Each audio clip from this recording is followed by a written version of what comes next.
উড়িষ্যার পারাদ্বীপে আজকে ডেলিভারি আছে বন্ধুরা। কি মাছ যাচ্ছে, কেমনভাবে যাচ্ছে এবং আমরা কিভাবে নিয়ে যাই সেই সব বিস্তারিত এই ভিডিওতে দেখতে। 550 কিলোমিটারের রাস্তা, একটা মাছ কিভাবে সারভাইভ করে এবং আমরা কতটা সাবধানে নিয়ে যাই এবং ওজন করে এখান থেকে নিয়ে যাই, আবার কাস্টমারকে ওখানে গিয়ে ওজন করে দেখাই। তো স্কিপ না করে পুরোটা দেখতে থাকো, খুব ইন্টারেস্টিং হতে চলেছে। তো চলো ভিডিওটা শুরু করি আজকের। দেখো এই পুকুর 16 তারিখ সকালবেলা 7টা বাজে, এখন গাড়ি বাঁধা চলছে, তিরপল বাঁধা চলছে। নতুন তিরপলে যাবে, দুটো খোপ করেছি, একটাতে যাবে 150 কিলো রুই কাতলা আর একটা ছোট খোপ আছে এটাতে যাবে 50 কিলো গ্রাস কাপ। তো এখন বাঁধা চলছে, দেখি কতক্ষণে লোড হয়। মোটামুটি আমাদের টার্গেট আছে 12টায় গাড়ি ছাড়ার। রুই কাতলা, এই যে রুই কাতলা মাফাও চলছে, এখন মাপ হচ্ছে। সাইজটা দেখো, 200 থেকে 250 গুনতি রুই কাতলা। নয় হলো, এটা মাপ হচ্ছে বন্ধুরা। পুকুর পাড়েও কিন্তু আমরা মেপে নিই এইভাবেই, এই যে পুকুরওয়ালা মেপে দিচ্ছে আমাদের। আমরাও কিন্তু যখন কাস্টমারের কাছে গিয়ে এই মাছটা ফেলবো, ভিডিও স্কিপ না করে পুরোটা দেখতে থাকো, সব কিছু দেখতে পাবে কিভাবে মাপ দিচ্ছি। কাস্টমারের কাছে যখন ওখানে গিয়ে দেবো কাস্টমারের পুকুরে, তখনও কিন্তু আমরা মেপেই দেবো এইভাবে।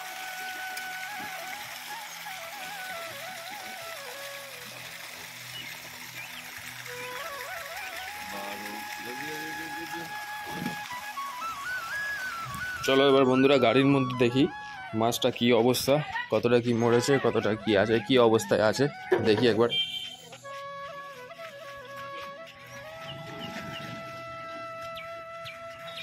অবস্থা ভাই,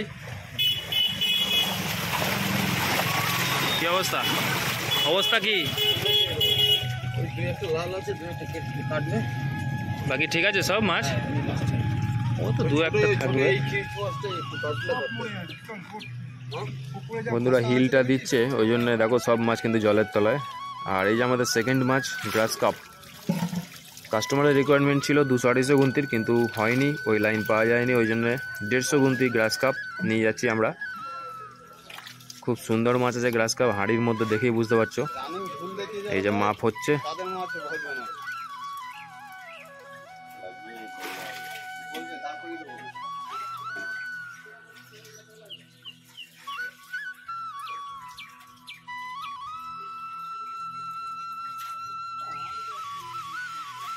এটাই আমাদের লাস্ট মাছ। দু রকমের মাছের মধ্যে এটাই লাস্ট মাছ মাপা হচ্ছে। এবার আমরা গাড়ি লোড দিয়ে বেরিয়ে যাব। এই যে গাড়ি লোড হয়ে গেছে, গাড়িও ছেড়ে দিয়েছি, একদম সোজা উড়িষ্যা। ওপরে 3 জন লেবার আছে হিলের জন্যে এবং আমি আর আমার ড্রাইভার, টোটাল 5 জন আমরা বেরিয়ে গেলাম। তো বন্ধুরা বেরোতে না বেরোতেই একদম বৃষ্টি। যখনই হাই রোড ধরলাম একদম কোলাঘাটের কাছাকাছি থেকেই বৃষ্টি শুরু হয়েছে। আর এই যে বন্ধুরা বিশ্বকর্মা পুজো কালকেই, ওই জন্য দেখো ঠাকুর নিয়ে যাচ্ছে সবাই গাড়িতে করে, বিশ্বকর্মা ঠাকুর। আমরা ফিরবো বিশ্বকর্মা পুজোর পরে। আর এই যে বেলদায় এখন এসেছি, বেলদাতে জল পাল্টানো হচ্ছে। মাছের পায়খানা করে যে চার ছাড়ে, তো জল ঘোলা হয়ে যায়, জল গরম হয়ে যায়, ওই জন্য জল পাল্টাতে হয়। তো আমাদেরকে টোটাল 2 বার জল পাল্টাতে হবে। এটা হচ্ছে বেলদায়, এরপরে হবে ভদ্রকে। 5টা 10 রিসেন্ট টাইম, এখন বেলদায় জল পাল্টাচ্ছি। মোটামুটি আমাদের ঢুকতে ঢুকতে রাত 2টো বাজবে। জল পাল্টানো হচ্ছে আর আশেপাশে দেখো গাড়ির আশেপাশে অনেক লোক উঠে দাঁড়িয়ে আছে, মাছ দেখছে কিরম মাছ এসছে। তারপরে কিছু মাছ মরে, ওই সব মাছগুলো যে ফেলে দিচ্ছি ওরা কুড়িয়ে নিচ্ছে, হয়তো খাওয়া তো অবশ্যই যাবে এই মাছগুলো। তো কিছু কিছু মরা মাছ যেগুলো সারভাইভ করতে পারে না, সেগুলো মরে যায় ট্যাঙ্কির মধ্যে, তো সেগুলো আমরা ফেলে দিতে যাই, সেইগুলোই আমাদের কুড়িয়ে নিচ্ছে এরা। তো রাত্রি হয়ে গেছে বন্ধুরা, রাত্রিরে যাচ্ছি। এই যে এটা কোন ব্রিজ জানি না, কিন্তু এগিয়ে চলেছি গন্তব্যের দিকে আমরা। অন্ধকার, চারিদিকে জঙ্গল, এগিয়ে যাচ্ছি বন্ধুরা। ফাইনালি চলে এসেছি পারাদ্বীপ। এই যে এমস কোম্পানি, আর এই যে আমাদের গাড়ি দাঁড়িয়ে আছে পিছনে, পার্টি আসছে বলছে, ওই জন্য এখানটা দাঁড়িয়ে আছি। পার্টি বললো যে এখানে কোম্পানিটার সামনে দাঁড়াতে। এমস ইন্ডিয়া। তো বন্ধুরা পার্টি চলে এসছে, এই যে সামনে বাইক নিয়ে যাচ্ছে, এটা হচ্ছে ইফকো কোম্পানি। ইফকো তো গুগলে সার্চ করলে বুঝতে পারবে কত বড় কোম্পানি। এটা একটা সারের কোম্পানি, রাসায়নিক সার। তো এর ভেতরেই আছে যে ঝিলটায় মাছ ফেলবো।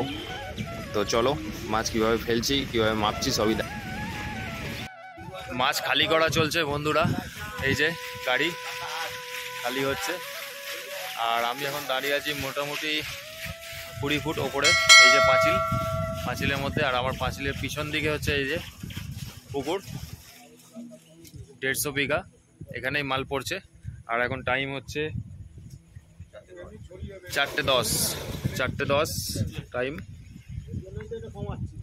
তো কাজ শেষ করে পুরোপুরি সব কিছু বলা হচ্ছে। এই যে আমাদের কাঁটা রাখা, আর এই পাঁচিলের ওপারে হচ্ছে এই যে বড় দিঘির মতো। দিনের বেলাতে দেখাবো, পরে ক্লিপে দেখাচ্ছি দিনের বেলায় যে কত বড় পুকুরটা। পুকুর বললে চলে না, এটাকে তোমরা কি বলবে তোমরাই বলো কমেন্টে। তবে বন্ধুরা এই যে এটা ঝিলটা, এই যে ঝিলটা আছে পুরোপুরি 400 বিঘার একটা প্রপার্টি। 400 বিঘার যিনি মালিক আছেন, 400 বিঘার এই ঝিলটা লিজ নিয়েছেন। তো এখানেই মাছ ফেলার প্রস্তুতি চলছে। তো টেস্টিংয়ের জন্য 200 কিলো মাছ এখানে ফেলা হয়েছে আজকে রাত্রিরে, মানে গতকাল রাত্রিরে ফেলা হয়েছে। এখনও পর্যন্ত বাড়ি যায়নি, পেমেন্ট নেবো, এবার নিয়ে যাব। তো আগামী দিনে পরিকল্পনা কীরকম কি আছে সেটা দাদার থেকে জানবো। চলো।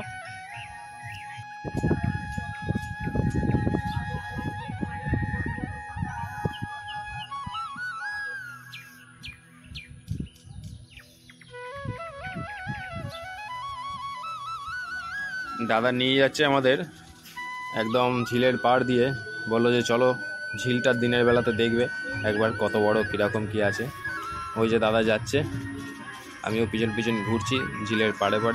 পা তো ব্যথা হয়ে যাচ্ছে পুরো ঝিলটা কভার করতে করতে, এতটাই বড়, প্রচুর বড় এরিয়া, বিভৎস বড়।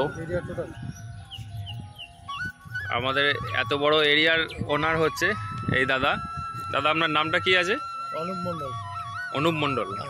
আচ্ছা, এটা কত বড় জায়গা আছে আপনার? এটা 100 একরের ভেতরে, মানে বিঘা হিসাব করলে কত বিঘা হবে?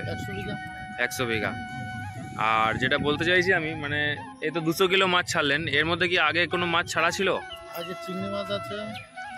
চিংড়ি গলদা না বাগদা? বাগদা।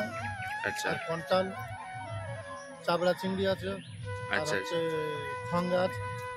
মানে এবারে কি 200 কিলো মাছ তো এই পুকুরের মধ্যে, পুকুর যা বড় দেখতে পাচ্ছি এখানে, পুকুর তো নয়, এটা ঝিলই বলা চলে।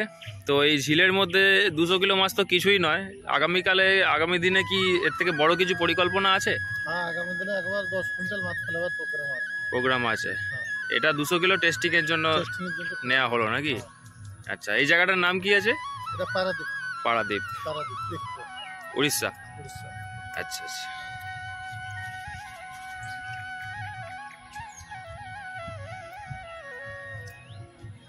বন্ধুরা সব কিছু শেষে আমরা বেরিয়ে পড়লাম, পেমেন্ট নেওয়ার পর বেরিয়ে পড়লাম। আমাদের ফেরার পালা এবার, আবার নৈহাটি এই ফিরছি এবার। তো বন্ধুরা ভিডিওটা কেমন লাগলো অবশ্যই কল করে জানাবেন। এখন চলেছি বাড়ির পথে, রাজেন্দ্রপুরের পথে কলকাতা। এখান থেকে এখন 520 কিলোমিটার রাস্তা যেতে হবে। মোটামুটি আমাদের বাড়ি যেতে 7টা বেজে যাবে সন্ধে। বেরিয়েছি হচ্ছে সকাল 7টায়, 7 ঘন্টার মতো টাইম লাগবে। তো বন্ধুরা আপনারা যারা দেখলেন ভিডিওটা, যদি ইচ্ছা হয় মাছ কেনার বাড়িতে বসে, অবশ্যই স্ক্রিনে দেওয়ার নাম্বারে কল করুন। আর দেখতে থাকুন ভিডিওটা, কমেন্ট অবশ্যই করবেন, লাইক করবেন। ধন্যবাদ, ভালো থাকবেন, সুস্থ থাকবেন।